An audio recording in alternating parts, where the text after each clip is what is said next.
Welcome. Thank you. I'm Elisa Novick, and I am so honored to talk with Karali Pitzele today, whom I've known for 25 years or more. And she has inspired me with her courageous ability to reinvent herself in her life and her career and all these innovative ways that she's developed to share what she's learned during this time. And she's going to talk about that today. And I think you're going to really enjoy hearing her. What she's teaching now is, I believe, so important for our time. So let me tell you a little bit about her. Karali Pitzele is a leadership coach, organizational development consultant, accomplished author with over 2 decades of experience in leading transformational coaching workshops. She specializes in helping individuals navigate career transition with clarity and confidence. She's the author of Career Rebirth, a guided workbook for personal growth and professional clarity, and leads an annual immersive intensive designed to help participants achieve bold, life-changing results. Her coaching blends practical strategy with deep personal inquiry, guiding clients to unlock new possibilities in their work and in their lives. Drawing on her deep expertise in systems thinking, adult learning, and leadership development, Karali has worked across education, healthcare, technology, nonprofit, and international sectors to guide teams and individuals through meaningful change. She designs and leads dynamic workshops, retreats, and courses that spark transformation and sustain growth. Karali brings contagious energy, and I think you're going to really see that, and clarity to her work, empowering individuals and teams to lead with vision, purpose, and authenticity. Welcome, Karali. I'm so pleased to be with you. Thank you. Thank you so much. I'm so happy to be here. Mhm.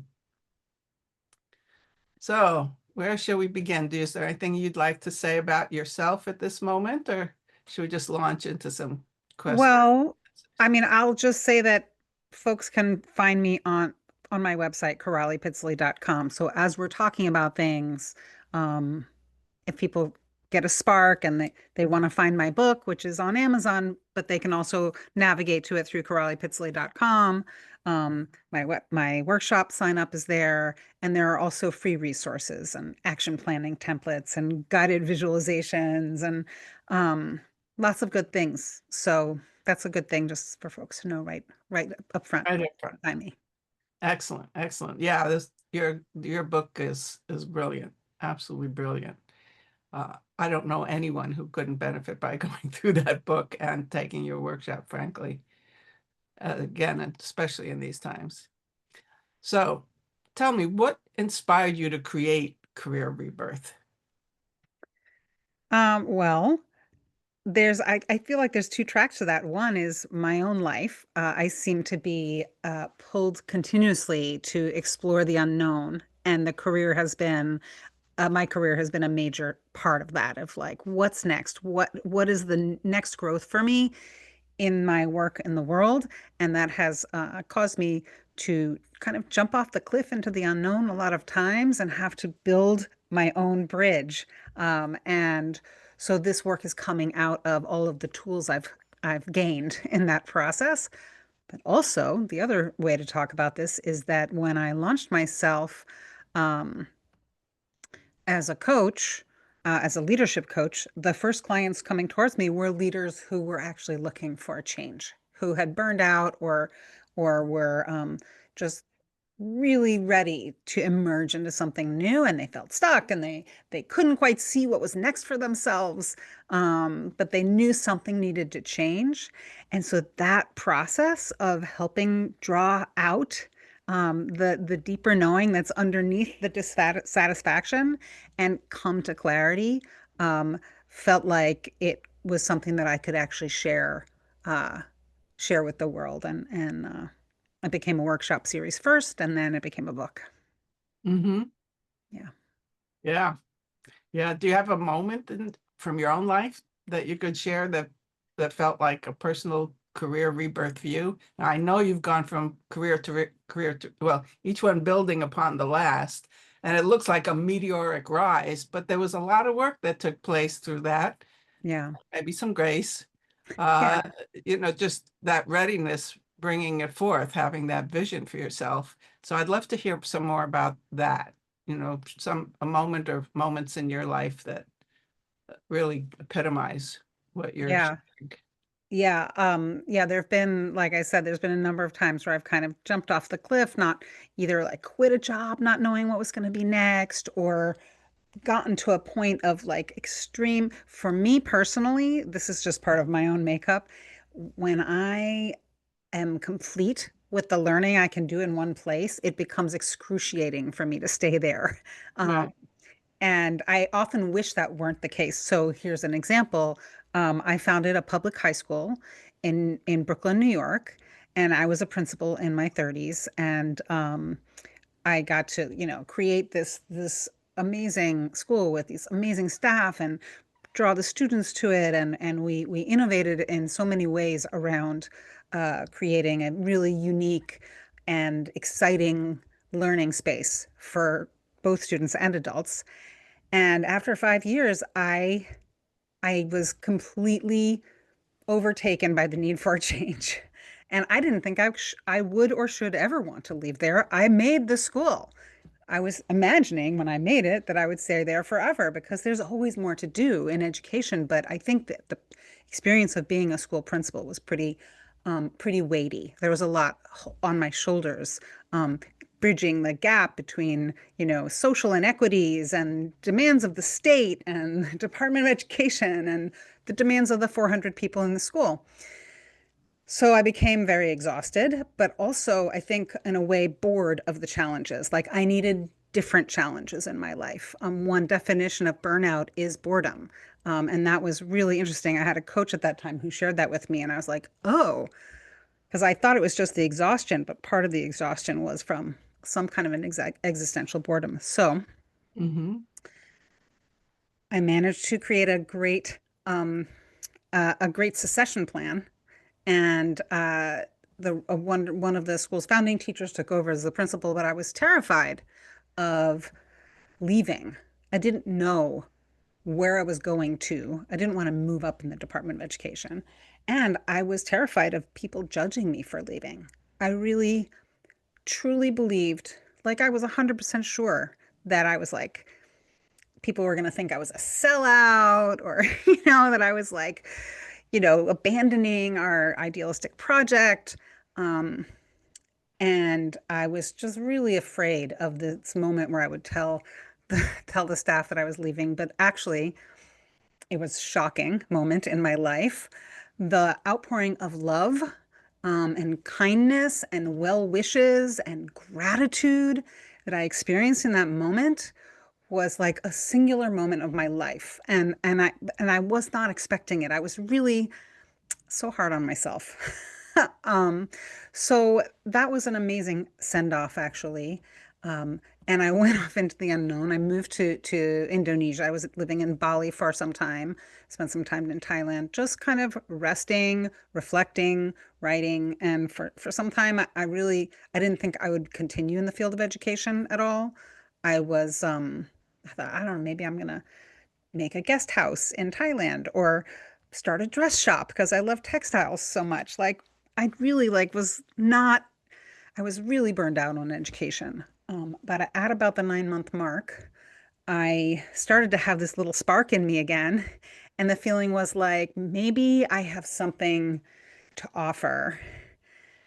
I'm still really passionate about education for liberation and democratic schools. And maybe I wish I could be a consultant, but I was like, sure, I couldn't because consultants had to be able to do all this big data work that I had seen consultants do with schools in New York City. And so I had this like, I was 100% sure that I couldn't be a consultant, but I could see that that I wanted to help schools without running one myself. And then one day I was reading Byron Katie, and she tells everyone to ask themselves, what if it isn't true? The question went all the way to the center of my brain.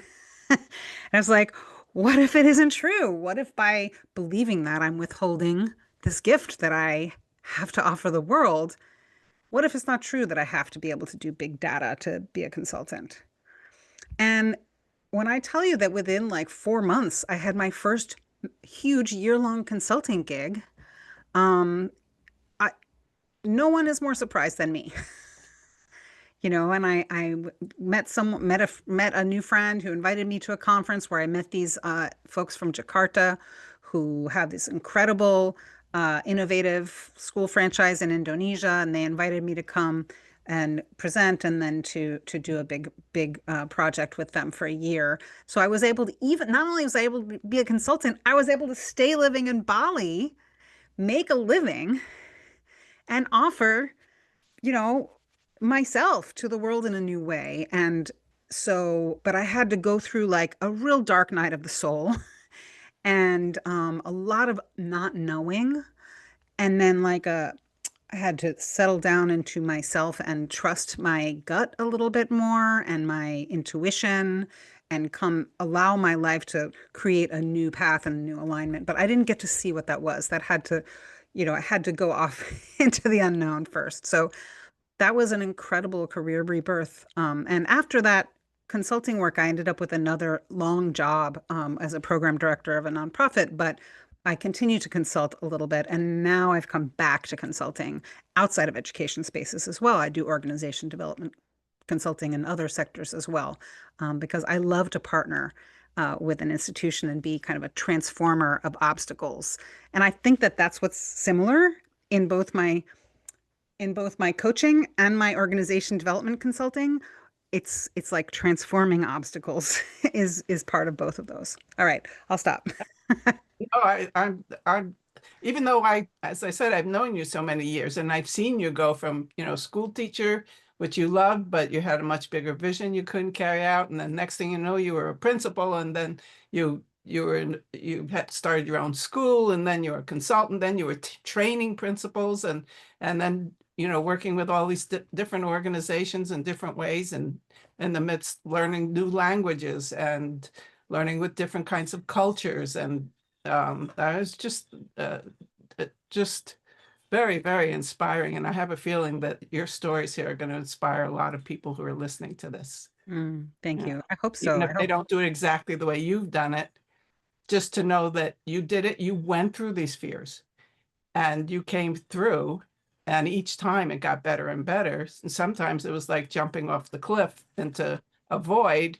And there was always something there that, because you had a vision that caught you with what you were needing next. Yeah. It's really quite amazing. Yeah. So um, now you've created this workshop. I remember it started with rebirths and resumes, and now it's far more expanded. And you have this new wonderful book out that you can use either or both, right? Yes, Yeah. thank you for showing beautiful graphics. As beautifully typeset and laid out, so you can do your own process through this. Uh, uh, I mean, just so thorough and so um, in a way, easy to do, but profound. Really profound questions, profound practices. Um, Thank you. so let's talk a little bit about the workshop. Like, how is this workshop different from traditional career coaching programs? Um, this is quite unique what you've put out here. Mm, Thank you. Yeah. Um,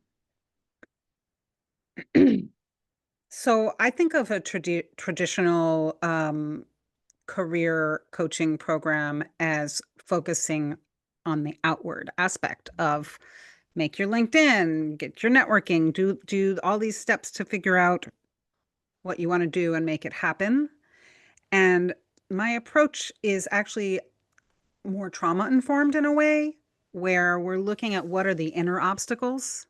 So there is a lot of practical stuff in here. There's a whole section on making an excellent LinkedIn. There's 3 chapters on making an excellent resume. Um, there's a really great chapter on making your own approach to networking.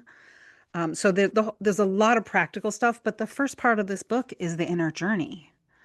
because if we don't recognize uh, what our self-limiting beliefs are and what our patterns are that have gone into creating the career we now have, then it's even if we change jobs, we might recreate the same experiences and the same pain. Right. Right. Yeah. So this is about the the work to release whatever is carrying us in the direction we're going, so that we can actually create a new direction and have a really different experience. Yeah. Yeah. If you feel like you have to stay in the same mold, your old expectations, family or society expectations, or you think that you're limited for whatever reason, right? Yeah. And sometimes when people are changing careers, it's because they have this great calling. And Mm. nowadays, there are also a lot of people who've lost jobs. We know what's going on in the world in terms of that.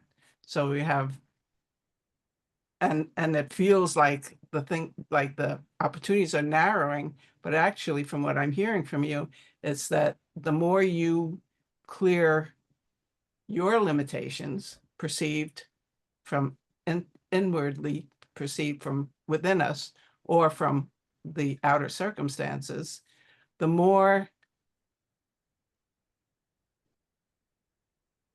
we can create something that actually attracts who we truly are, what we truly want, and what we really want to bring to the world. I think everyone wants to bring some essence of themselves and their learning and their expertise and their abilities and their heart into the world in some way, to Yeah. serve, to express, Yeah. etc.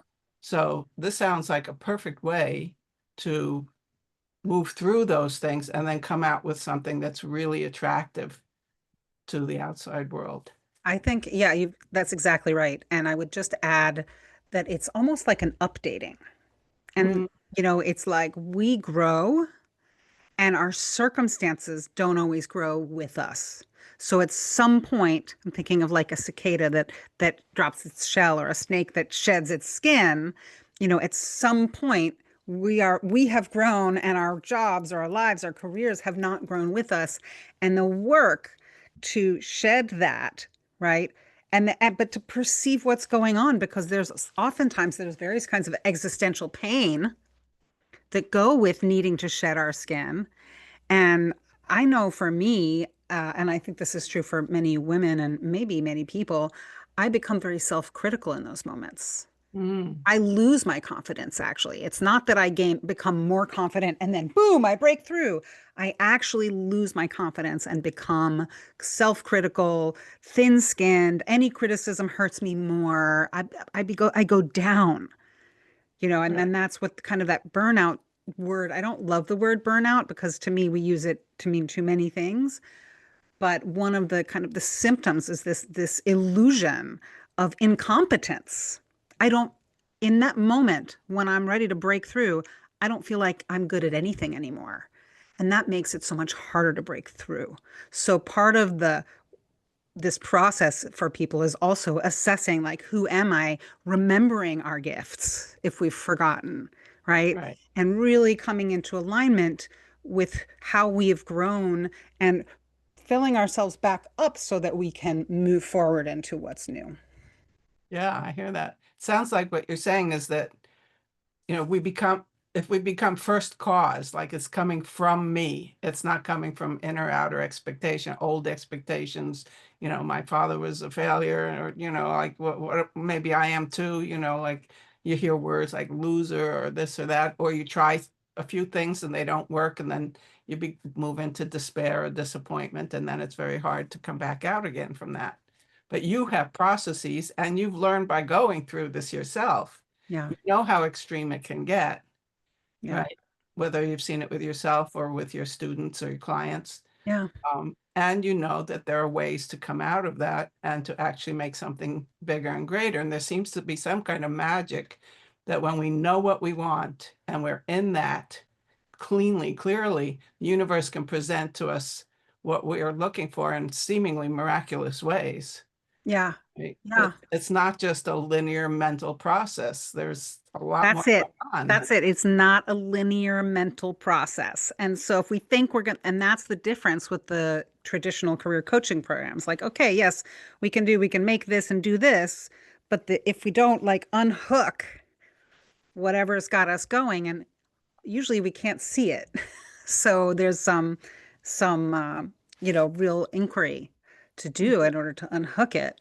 Um, we Yeah. can't Plus they get have feedback those from you. quantum leaps. Right. Right. And that's And what I well, do and with in your people course, and in or my when they're coaching. doing one-on-one Yeah. sessions with you, they Yeah. get feedback because sometimes other people can see things that are right in front of us, but we can't see them for ourselves. Yeah. And that, I've experienced many, many years of excellent coaching myself, as well as transformational trainings and lots of things I've studied, but also I'm a teacher. My background is teaching. Yeah. So when I learn something, I start to structure how I can bring others through that and create processes that can get at those deeper experiences. So that's, I was a teacher and then I ran a school and trained teachers and then I trained principals and have facilitated, hundreds of learning sessions for leaders. So my way of thinking is like, how do we help people go through transformational change? And that's what I'm now bringing into my coaching process practice and the book and the workshop series. Right. Yeah. Right. Yeah. So it's important, whether it's your life, your career, or anything, these are important processes. Yeah. So I just want to ask a couple of specifics. You use the phrase career forensics in the workbook. What does that mean and why is it important? Thank you. Well, so forensics is usually a term, used for going to a crime scene and finding, what are the fingernail clippings or, how do we figure out what happened by looking at the little bits of evidence that are remain there. And to me, um, to deeply understand oneself and one's patterns first before trying to go into like making a resume, for example, allows us to see the bigger picture of where we are, and to think about like, so for example, if I'm going to give an example of someone that I'm coaching who is changing careers from working in advertising and advertising strategy to becoming a midwife. Wow. Yeah, Big change. a really big change. Right. And um, at the same time as there's clear steps to go through for that, as we do this visioning process together, where we are like really getting into what she imagines her life as a midwife will be and all the ways that it'll be better, we're starting to unbundle that and see like what are some of the things that are making her unhappy in her current job that are part of her own pattern that aren't going to change when she changes jobs unless she addresses her what she's bringing to it. And so that lens, when we're in the weeds of our job, we can't always see those patterns and be like, oh, this is how I'm working. This is how I, am dealing with these incompetent people on my team. And this is how I'm managing up to my supervisor. And this is how I'm not giving myself, she wants to, in her part of her vision for her new career is, to enjoy life more, have time to herself, to not be working when she's not working. And we started talking about how she could start working on those patterns now, building those muscles now, that those are not actually in any way dependent on becoming, a nurse practitioner and a midwife. Um, so, but we had to get to those patterns because otherwise she could get all the way there and not get those things, Right. the other things she really wants. So the forensics is just starting to look at the patterns and see these threads that are Mm. running through our lives and often run all the way back into our childhood and our trauma. And I mean big T trauma or perhaps small T trauma, just the way that we're all formed as children to kind of fit into our family's dynamics, and we set up some identities and belief systems that we carry right into our adulthood. Right. Right. So may I ask, what happened to the midwife? Everybody's going to want to know. Yeah, The yeah. I happy mean, ending. Is there a happy ending? she's in the no, yeah, she's in the has already gotten into several nursing schools, and is has made very significant changes actually already in her work. She got her supervisors to take the incompetent employee who was torturing her off of her team. And actually, she had a big contract she was assigned to that had a lot of very frustrating elements to it. And she got herself taken off that. She's just really strengthening her no, right? Good. And So it's important. and actually her supervisor told her that she was influencing the way the business is being run in a way, or at least influencing her supervisor's whole approach because she's getting stronger in her own ability to say no. So, that is something that she'll be able to carry into those next roles. Oh, yes. Having a clear yes and a clear no Hmm. changes the whole world, Yeah, internally and often externally. yeah, Excellent. Wonderful story. yeah. Okay. Is there anything else you want to say about that, or shall I move on? Um, yeah, I guess There's just something about moving into productive discomfort. That's a phrase you use that I, yeah. So to me, when we actually figure out what those patterns are, and we're like, oh, look at this pattern I have, and then we try to change the pattern, it's very uncomfortable because the pattern goes, like I said, all the way back to our childhood. There were reasons we formed that pattern that were very useful to us. And when we move out of them, we actually can get a little sick even. We can like lean, it's like leaning against a membrane into another space. And it's just like that space of that edge of discomfort as we lean into it, um, we can get back pain, hives, a sore throat, depression, all kinds of things come up. And so to do that discomfort productively, is to create a healing orientation so that I can lean into and right up into I don't mean to overemphasize the physical symptoms, but it could just be like, I feel anxious.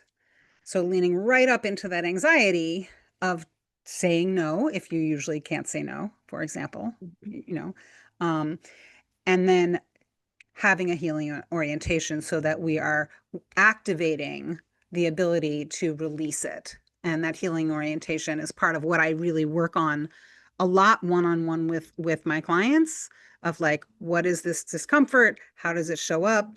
And then also, um, in this series, well, in the workbook, the book has a whole chapter on on productive discomfort, and in the series we do one or two or three sessions depending on what is coming forth in the group and the themes where people are working with each other. this seems so essential what you're teaching here, Karali, because what I've seen in myself and in others, people I've worked with, that often when we get to that point, the anxiety comes up, and then the next thing you know, you're scrolling, I call it procrastinative behaviors, you're numbing Yeah, out with food or with something else or a yeah, movie. And what you're saying, if I understand you correctly, is no, you want to just be with it, face into it, and whatever, take the next steps or but yeah. allow that to be there, and also, you teach some tools to move through it so that it's not hampering you. Right. I call that checking in instead of checking out. Got it.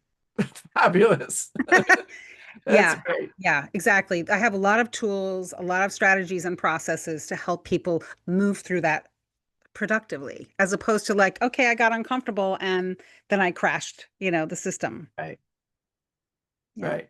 Yeah, no, I've seen myself, just I have something really important to do, like all of a sudden I seem to have to clean the house.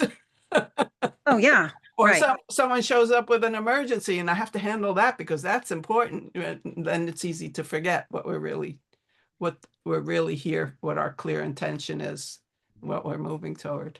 Yeah. And sometimes there are old stories that can be brought to light. I've found that we don't always have to, it just shining a light on the story that's running us. So another client of mine just moved and was feeling like she couldn't really announce her move because of some things that had happened at work, and she was feeling frustrated about what's next for me, but also invisible and like a self-inflicted invisibility. And I asked her, when have you experienced that in the first, that feeling in the first part of your life, in your earlier life? And she remembered something that happened in her family during her high school years, where she would have to go back to school and like pretend everything was normal when everything wasn't. And she had felt like she had to hide herself and her feelings and her experience and be kind of incognito in a way. And she like cried when we were talking about it, and there was like all of this emotion, and we just explored how that felt. And then, I encouraged her to pay attention to that feeling, to pay attention to her younger high school aged self, and allow her to feel angry or whatever feelings could come up. And within 2, 3 weeks, she had shifted so much. This is the not linear part. We were saying change isn't linear. We're like, 1 minute we're paying attention to this pain, and then the next minute she's like, boop, I'm launching myself she was launching herself as a coach and consultant in her field, and she created a flyer and she sent it around, and it was like all of a sudden we weren't like struggling past feeling invisible. We just paid good attention to the moment that still had a hold of her, or that had resurfaced, right? Because our psychology kind of cycles back in spirals. Right, right. Um, and then she like busted right through. It was kind of like when she first came to see me, she could see there was a doorway over there, but there was a bunch of furniture in front of the door. And she wanted to get there. And then just within like 2, 3 weeks of that conversation, she was like walking out that door. So, Sounds like she um, got a fresh burst of energy because the energy was being held by the trauma. And then when that released, suddenly she had energy to do these other things, and the world responds. yeah, yeah. So this is, the book is meant to bring people through those processes as well. And that's what the exercises that we do in Mhm. the training series allow us to do together in the workshops. So that's what you mean when you say this isn't just about your career, it's about your life. Yeah, Is there anything exactly. else you wanted to say? Because both these, um, no, it You may just, have already addressed that, but yeah, I think so. I think we just have that. You have to do the inner work to move to do the outer work. But I guess what I'll also say, this isn't just about your life, it's about your career. So they're both true because I'm very practical. So it's like, once, this particular client had this breakthrough, we're like, okay, let's make a Canva flyer and let's do this exercise on networking and identify who you're sending it to and categorize it and on a spreadsheet, you know, moving to strategy, but allowing that the inner work to be a part of that. right. Yeah. So you're covering all the bases Yeah. from, you know, that release to, okay, how do I do the next step, the next step, the next step? Yeah. There was something you mentioned, a metaphor about a bird in an open cage in your intro. How Yeah. does that image guide your process here? Yeah. I would just say that, we all have limiting beliefs. I think our whole lifetime is about becoming aware of limiting beliefs and growing out of them, right? Yeah, it never stops. That you never stops. There's It's always like, more. right, it starts in childhood and you just keep like, Right. think of all the things that you know now that you wish you knew 20 years ago about yourself, about life, about relationships. We just keep shedding limiting beliefs. But there's always a good amount that we don't know that we don't know. And so, the idea is that, there's if you would imagine that you are, I start the book this way. If you imagine that you're a bird in the cage, chilling out in this cage, not realizing that the door is open to the cage, but you're Beautiful. just hanging out in there, and so this work is about noticing the door is open and flying out. Maybe then you fly out into the bigger cage and you have to notice the next door. Um, but it's about becoming aware of our limiting beliefs and then exploring how to unhook them. Mm-hmm. Right. So are there any other patterns you see with people breaking out, breaking through when they've taken this workshop with you? Any- Um, Anything you say like, yeah, a lot of people have this, I think.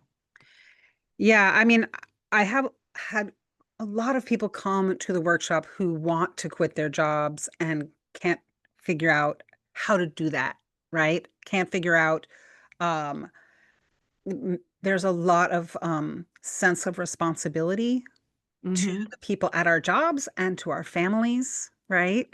Or our identity is wrapped up in this stability and being doing things the way others are expecting us to do them.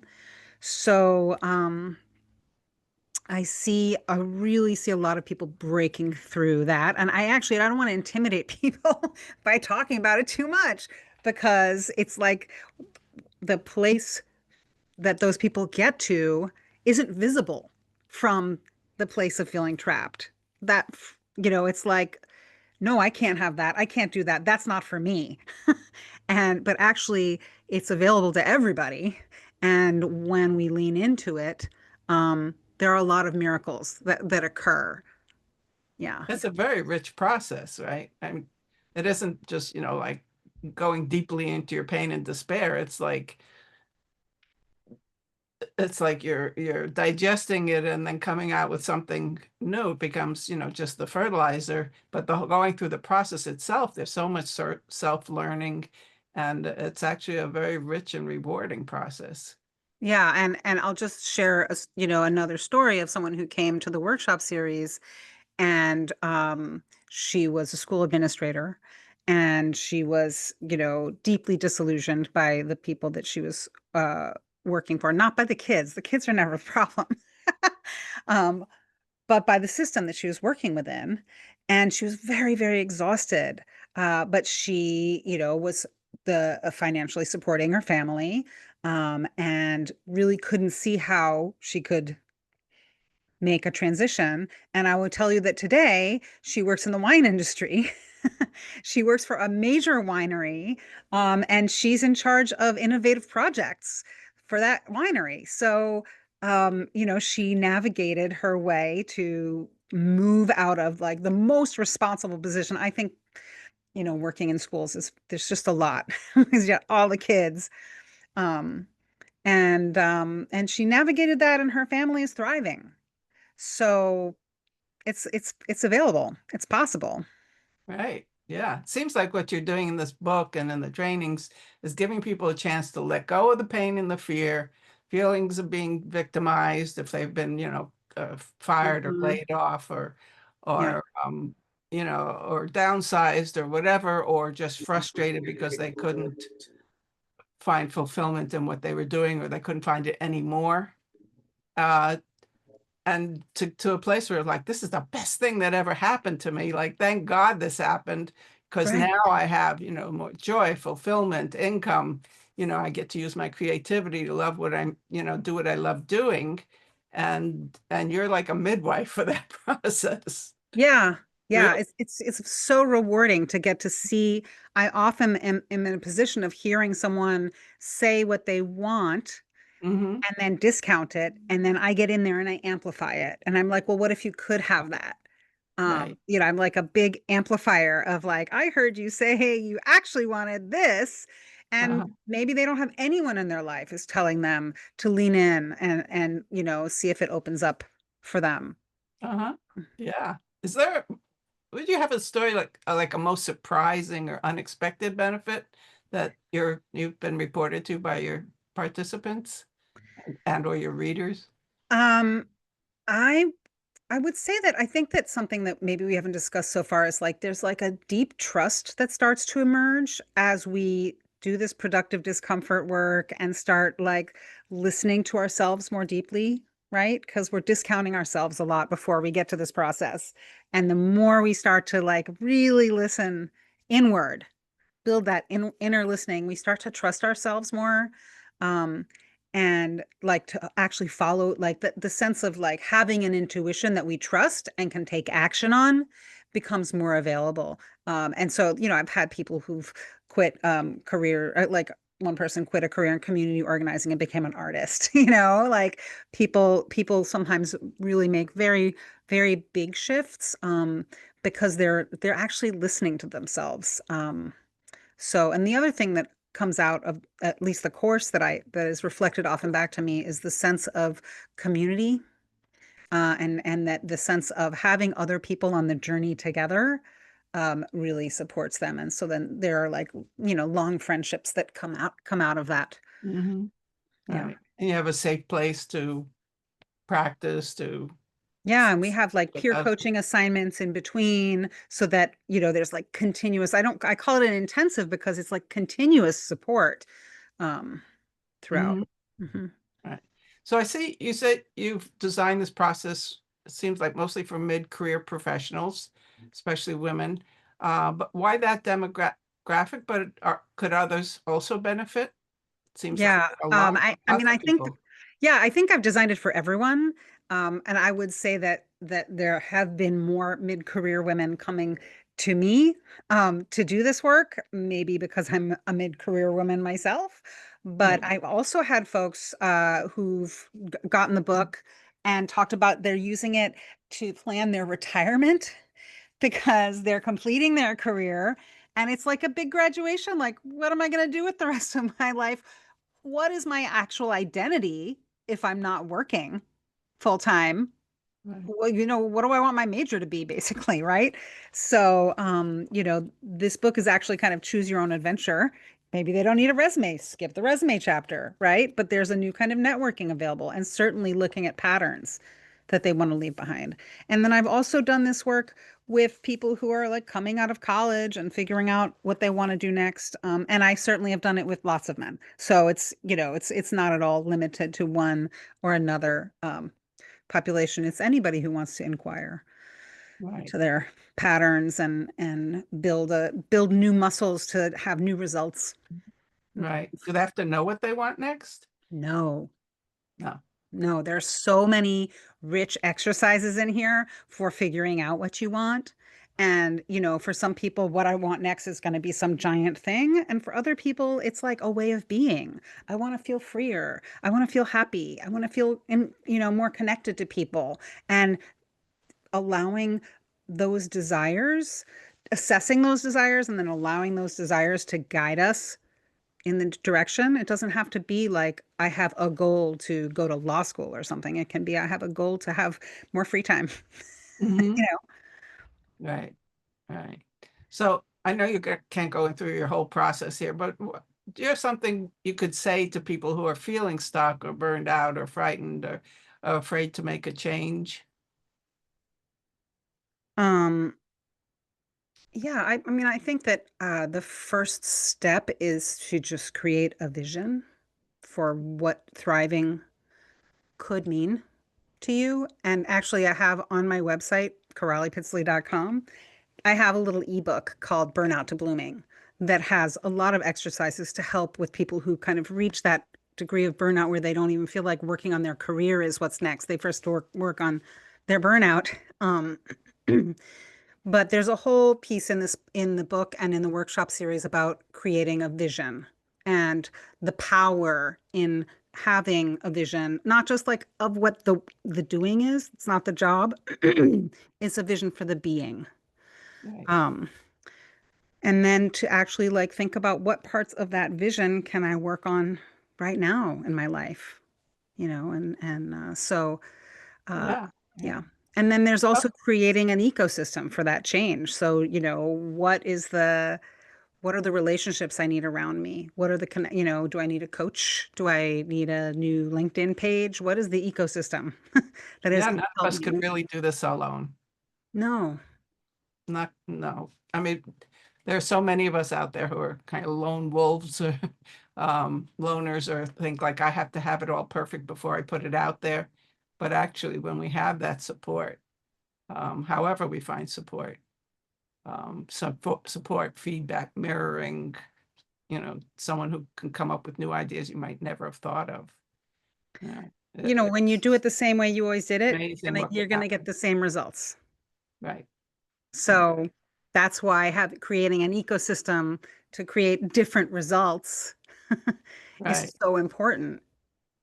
Yeah, yeah. No, I remember my own life many, many years ago being assigned a task to write what I would like to have, do, or be in 1 year, 5 years, 10 years. When I look back many years later, I realized I got all those things, but not necessarily in that timing, not looking like what I thought I was seeing, but it all happened. And it's like, wow, how'd that happen? Oh my gosh, oh my gosh. I have a very similar story, actually. I don't know if we have time to share it today, but I have a very similar story of like I was applying for a job and I'll share really quick. I wrote down all the qualities that I was looking for in that job, the things like I want an assistant, I want to make more money, I want to do these kinds of projects with students, and it was like a after school director job, and I didn't get that job.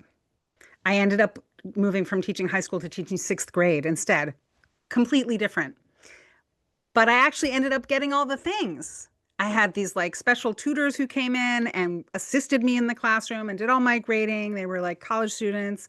I made more money because I got to teach extra programs. There's all these things that happened that were in my vision, right? And that's a way that's part of like, actually, we didn't talk about manifesting, but this book has a whole bunch of processes to support with manifesting. And I don't love that word because Mhm. it's so woo and it means everything. Oh, I'm manifesting a new car, whatever. But actually, to have a vision and be able to hold that vision gently, right? Like, I want this new job, but what I really want is the way of being that I associate with the new job. And then I'm going to hold that a little gently and invite God, universe, higher power to bring it to me in the best possible form, even if it doesn't look like what I think, because our brains can't imagine all the possibilities. When I was trying to become a consultant, I could not have imagined this job that I would get a consulting job for a school franchise in Indonesia. Like, I didn't think that existed. I wouldn't have known to ask for it. So we Mm. have to stay open to the results being even better than what we know to ask for. Wow. Yes, absolutely. Yeah. So just one more question in terms of, in this world now, um, in terms of being online, um, competition, the new world of AI, LinkedIn, just all these different platforms that we have to negotiate or learn about. How do you help, or is there work in the book and in the course to assist people to move through these current realities that, they may never have had to handle before? Yeah. Yeah. I do a lot of that work with people. Um, I guess there's kind of two threads to this. One is leveraging AI. Most people by now have used it a little bit, but and it's throughout the book and it's definitely in the workshop series and in my coaching, how to use it in a way that you don't undermine your own creativity and your own process. And the resume writing process in my book is writing your resume in a way that brings yourself forth, that clarifies your purpose, and that kind of creates a beacon in your spirit and to the world that of the resonance of who you are. Mm, And if you just like dump your stuff in AI and it makes it for you, you bypass that. And so I want to support people in the becoming process through this work. right, And then we dump it into AI and let it wordsmith by all means, right? By all means, or like then we match it to the job description and get some tailored bullets that AI can help us do, or making the cover letter, etc. right, But then right, the other part is about like, okay, our careers are changing. And how do I pivot and position myself so that my skills, my unique skills, my unique offering continues to be relevant. And that is like a really beautiful self-discovery process because we do each have a unique offering that we have to bring this world. And so if we are feeling getting squeezed out of our industry by AI, really discovering what that back to the topic of updating who am I now and what is my unique offering to the world is really important, and that's also industry specific, so we definitely look at specific industries. right. Well, you talk about resonant purpose and using your resume to signal your intentions and your values and kind of presenting a narrative that others can say, okay, how can I give give give her an opportunity or a job or a project that matches that, rather than I'm looking out there to see what's on offer and to see if I can kind of push and twist myself into fitting what they're offering me. Right. Right. So I think that that's one of the great treasures of what you're putting out here. Yeah. But it's also about the approach, right? So I talk a lot with people about how to approach finding a job, and it's so um, attractive to just send out a million resumes on LinkedIn, but actually human connection is much more effective. So there's a lot about strategizing for networking and what that means now and what that means individually to each person um, to move their career forward. Yeah, Yeah, I love the way you make this very personal. You personalize it. yeah. Really, really works. This is not a one size fits all generic, linear kind of thing, right? Is there any one thing you wish everyone knew about career change? Yes, the change is on the inside first. Oh, yes, clear. Yeah. Yeah. And tell us more about how they can find you, sign up for the next workshop. Yeah, Uh, absolutely. Right now I have a workshop launching on October 19th, 2025. But I tend to run it once or twice a year. So it's always great to check in, always great to go to my website and sign up for a newsletter. You can contact me through my website. You can write to me through my website. I love to have a discovery call with people to see whether it's a match for coaching, for the workshops, and to give a sense of what I do. So you can write to me and sign up for a one-on-one call. And then there are some great resources on the website. There's a link to my book, the link to you can also just find it on Amazon, or you can get to Amazon through my website. And I have Burnout to Blooming and Claim Your Wins, which is a book that helps people learn how to advocate for themselves and speak to the impact of their work. So there's some different resources on there as well. so Karali Pitzele, Pitzele Hmm. .com, and Yes, they can, hopefully they have a place they could leave their email so that you can let them absolutely. know what's going on, Absolutely. right? So it doesn't just kind of get lost in the wind someplace. Yeah, Right. there's a So contact you form and can, you can sign up for a newsletter. Absolutely. yeah, that's wonderful. Is there anything else we need to tell people about? In terms of No, I think contacting you or making connection or no, anything else? So I October 19th is October your 19th, upcoming 2025 workshop, is my next workshop. I will be launching another one in the new year. So if you missed that, you're hearing this and you missed that cutoff, right? reach out. Um, and Don't miss the cutoff. Do this one. yeah, I'm do gonna, this one. I'm gonna do Sorry, a yeah. little I directive mean, the here. new year It's might good. be a This year is for me. good. Go for it. Yeah. And also, I do this work one-on-one with people as well, and much Oh, wow. That's good to beyond. know. So the workshop and the one-on-one work are way beyond what's in the book. Right. And it's very tailored and very complete. The ability to spend that one-on-one time. People who take the workshop also get two one-on-one sessions as part of the workshop series. Beautiful. It's a really good deal. And but I also do just one-on-one coaching with people. So Right.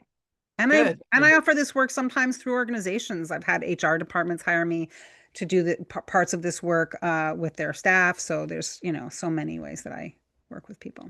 Yeah, I think getting this out to as many people as possible is really important. Yeah. This is the time. Yeah. You're in perfect timing with this, and the world This needs is what the you have to moment. offer. So thank This you. book, this Thank you. book kind of it picked me. This work came out of the coaching I was doing with leaders who were wanting to change their careers. Right. And one of the leaders said to me, this would be a good workshop. And all of a sudden, this huge brainstorm came out that day. Like it all came out whole. And then the book came from all the workshop materials. So this is just coming forth. Like I feel like I'm a conduit for something the world needs. You are. Absolutely. Yeah. Thank you so much. Yeah. Thank you so much, Elisa. I really appreciate it. Oh, it's absolutely my honor. My honor. As I said, I've watched you, I've heard about what you're doing from you and from others. And yeah, yeah, you definitely I'm in your fan club. Yeah. Thank you. So yeah, so I hope this really reaches many people, and good luck and bless you for everything that you're doing. All right. Thank you.